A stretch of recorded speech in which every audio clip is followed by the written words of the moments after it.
കണ്ണൂർ പയ്യന്നൂരിൽ UDF തെരഞ്ഞെടുപ്പ് committee office അടിച്ചു തകർത്തു. നഗരസഭ 44-ാം വാർഡ് സ്ഥാനാർത്ഥി പി ലതികയുടെ ഓഫീസാണ് തകർത്തത്. ഇന്നലെ ഫലപ്രഖ്യാപനത്തിനു പിന്നാലെയായിരുന്നു ആക്രമണം. ആഹ്ലാദ പ്രകടനമായി എത്തിയ സംഘം ഓഫീസ് അടിച്ചു തകർക്കുകയായിരുന്നു. ആക്രമണത്തിന് പിന്നിൽ CPM പ്രവർത്തകരാണെന്ന് UDF ആരോപിച്ചു. ആക്രമണത്തിന്റെ CCTV ദൃശ്യങ്ങൾ റിപ്പോർട്ടിന് ലഭിച്ചിട്ടുണ്ട്. നമുക്ക് ആ ദൃശ്യങ്ങൾ ഒന്ന് കാണാം. ഇവിടെ CPM പ്രവർത്തകർ വരുന്നുണ്ട്. ആ സമയത്ത് അവിടെ ചവിട്ടുന്നുണ്ട്. ആ ഷെൽട്ടറിൽ ചവിട്ടിയിട്ട് എന്ത് കാര്യം? ഷട്ടറിട്ട് ചവിട്ടി, ഷട്ടർ തുറന്നു. ഇതൊക്കെ ദൃശ്യങ്ങളിൽ കാണാം. തൊട്ടുമുന്നിൽ LDF പ്രവർത്തകരുടെ വിജയാഹ്ലാദ റാലിയാണ് അവിടെ നടക്കുന്നതെന്ന് തോന്നുന്നു. UDFന്റെ തെരഞ്ഞെടുപ്പ് കമ്മിറ്റി ഓഫീസാണ് അടിച്ചു തകർക്കുന്നത്. സ്ഥാനാർത്ഥി പി ലതികയുടെ ഓഫീസ്. ജനാധിപത്യം സാർ, തെരഞ്ഞെടുപ്പ് ജയിച്ചാൽ ആഘോഷിച്ച് പോവുക എന്നുള്ളതിനും അപ്പുറത്തേക്ക് ആ സ്ഥാനാർത്ഥിയുടെ ഓഫീസിൽ നിന്നുള്ള സാധനങ്ങളൊക്കെ എടുത്ത് പുറത്തെറിയുന്നു. ഇന്നലെ ഒരു വടിവാളുമായിട്ടൊരു ചെറുപ്പക്കാരൻ ഒരു പ്രകടനം നടത്തുന്നതുണ്ട്. ഇതിപ്പോൾ ഉത്തരവാദിത്തപ്പെട്ട പാർട്ടിയുടെ കൊടിയും തോരണങ്ങളും ഒക്കെ വെച്ചിട്ടാണ് ഈ അഭ്യാസം കാണിക്കുന്നത്. എന്നാലോചിച്ചു, ഇതാണോ ജനാധിപത്യം? ഈ ചെറുപ്പക്കാർ യഥാർത്ഥ രാഷ്ട്രീയ പ്രവർത്തകർ തന്നെയാണ്.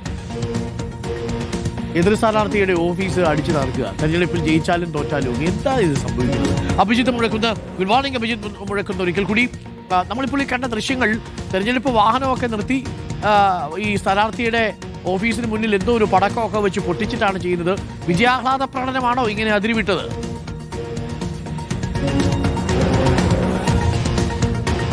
Arun, good morning again. Arun സൂചിപ്പിച്ചതുപോലെ തന്നെയാണ് തെരഞ്ഞെടുപ്പിൽ തോറ്റാലും ജയിച്ചാലും ആക്രമണം എന്ന നിലയിലേക്ക് കാര്യങ്ങൾ മാറിയിട്ടുണ്ട്. ഇന്നലെ പാനൂരിൽ തെരഞ്ഞെടുപ്പിൽ തോറ്റതിൽ ഉള്ള പ്രകോപനം എന്ന നിലയിലായിരുന്നു വടിവാൾ ഏന്തിയുള്ള പ്രകടനവും ആക്രമണവും. അതേസമയം പയ്യന്നൂരിൽ കണ്ടത് ഈ തെരഞ്ഞെടുപ്പിൽ വിജയിച്ചതിന് പിന്നാലെയുണ്ടായ ആഹ്ലാദ പ്രകടനം.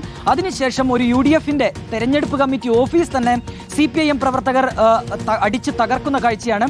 ഒരു പ്രകടനമായി അവർ വരുന്നത് നമുക്ക് ദൃശ്യങ്ങളിൽ കാണാം. അതിനുശേഷം ഒരു പടക്കം ഈ തെരഞ്ഞെടുപ്പ് കമ്മിറ്റി ഓഫീസിന് മുന്നിലേക്ക് എറിയുന്നു.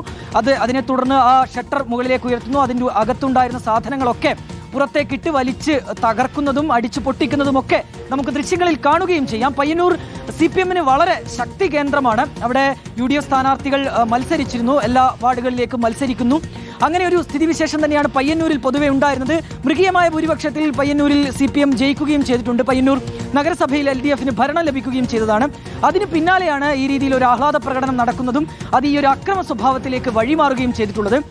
ഈ സംഭവത്തിൽ UDF പരാതി നൽകുകയും അതിന്റെ അടിസ്ഥാനത്തിൽ ഇപ്പോൾ ഏറ്റവും ഒടുവിൽ ഈ പോലീസ് കേസെടുക്കുകയും ചെയ്തിട്ടുണ്ട്. അരുൺകുമാർ, ഈ ആക്രമണത്തിന് നേതൃത്വം നൽകിയ, അതിൽ പങ്കെടുത്ത എല്ലാവർക്കുമെതിരെ ഇപ്പോൾ പയ്യന്നൂർ പോലീസ് കേസെടുക്കുകയും ചെയ്തിട്ടുണ്ട്.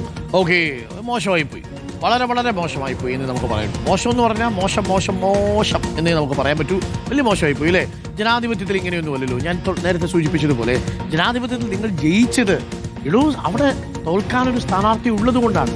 ആ സ്ഥാനാർത്ഥി തോറ്റു കഴിഞ്ഞാൽ ആ സ്ഥാനാർത്ഥി എടുത്ത് പോയി, കുഴപ്പമില്ല, നമുക്ക് അടുത്ത തവണ നോക്കാം എന്ന് പറയുന്നതിനകത്തൊരു സ്പോർട്സ്മാൻ സ്പിരിറ്റ് ഉണ്ടല്ലോ. ഒന്നുമല്ലെങ്കിലും പിന്തുണയ്ക്ക് നന്ദി, നല്ല ശക്തമായ മത്സരത്തിന് നന്ദി എന്ന് പറയുന്നതിലല്ലേ ജനാധിപത്യത്തിന്റെ സ്പിരിറ്റ്.